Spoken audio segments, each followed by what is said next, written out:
পশ্চিমবঙ্গের জঙ্গলমহল হিসাবে পরিচিত ঝাড়গ্রাম থেকে উঠে আসা তৃণমূল কংগ্রেসের মহিলা নেত্রী তথা রাজ্যের মন্ত্রী বীরবাহা হাসদার জনপ্রিয়তার গ্রাফ যে ক্রমশই ঊর্ধ্বমুখী তা ২১-এর মঞ্চেই প্রমাণিত। এই বিশেষ দিনে ২১-এর মঞ্চে বক্তব্য রাখার সুযোগ সবাই পায় না। বাছাই করা কয়েকজন মাত্র নেতা নেত্রী এই মহান মঞ্চে বক্তব্য রাখার সুযোগ পান। আর যারা এই সুযোগ পান তারা নিজেদের ভাগ্যবান বলেই মনে করেন। আর সেই হাতে গোনা বিশেষ কয়েকজন বক্তার মধ্যে এবারে স্থান পেয়েছিলেন জঙ্গলমহল থেকে উঠে আসা নেত্রী বীরবাহা, যিনি মমতা বন্দ্যোপাধ্যায়ের মন্ত্রিসভার একজন গুরুত্বপূর্ণ সদস্য হলেও তাঁর লাইফস্টাইল বা জীবনধারা অত্যন্ত সহজ সরল এবং অনাড়ম্বর। বাংলা সাহিত্যের ভাষায় যাকে এক কথায় বলা হয় ছাপোষা আটপৌরে। এহেন মন্ত্রী বীরবাহা সোমবার ২১শে জুলাইয়ের মঞ্চে নিজের বক্তব্যেও তা প্রমাণ করেছেন যে তার নারীর টান অক্ষত। রাজনৈতিক ক্যারিয়ারে এই সাফল্যেও তার মাথা ঘুরে যায়নি।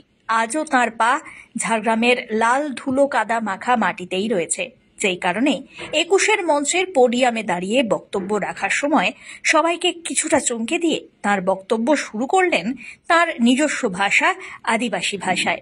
একজন উচ্চশিক্ষিত মন্ত্রী হয়েও তিনি তার বক্তব্য রাখার জন্য বাংলা বা ইংরাজি ভাষা ব্যবহার না করে যেভাবে বেছে নিয়েছেন তার মাতৃভাষা আদিবাসী ভাষাকে, সেটা অনেককেই চমকৃত করেছে। বলাই বাহুল্য, তার এই সিদ্ধান্ত গর্বিত করেছে ২১-এর জমায়েতে উপস্থিত হাজার হাজার আদিবাসী ভাষাভাষীর মানুষজনকে। কিন্তু এখানেই শেষ নয়। ২১-এর মঞ্চে দাঁড়িয়ে বক্তব্য ছিল একটা বিরাট স্বীকৃতির মঞ্চ। আর তাই তিনি বাহবা পাওয়ার আশায় পরিকল্পিতভাবেই আদিবাসী ভাষাকে বেছে নিয়েছেন, নিন্দুকরা এমনটা বলতেই পারেন। কিন্তু মঞ্চ থেকে নেমে তিনি যখন মিশে যান তার এলাকা থেকে আগত তৃণমূলের সাধারণ কর্মী সমর্থকদের মধ্যে, কিংবা অনেকের অগোচরে যখন তিনি ওই সব সাধারণ কর্মীদের সঙ্গেই একসঙ্গে মাটিতে বসে দুপুরের আহার গ্রহণ করেন আর ৫টা সাধারণ তৃণমূলের সমর্থকদের মতো, তখন মনের অজান্তেই তার ঠাঁই হয় জনতার হৃদয়ে।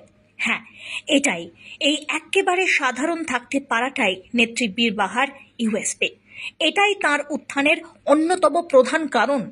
একজন মন্ত্রী হয়েও এতটা সাধারণ থাকতে পারাটা আজকের রাজনৈতিক প্রেক্ষাপটে সত্যি অসাধারণ। স্যালিউট বীরবাহা। দেশের সাধারণ মানুষ তো এমন মন্ত্রী দেখতে চায়। ব্যুরো রিপোর্ট, আজ বাংলা।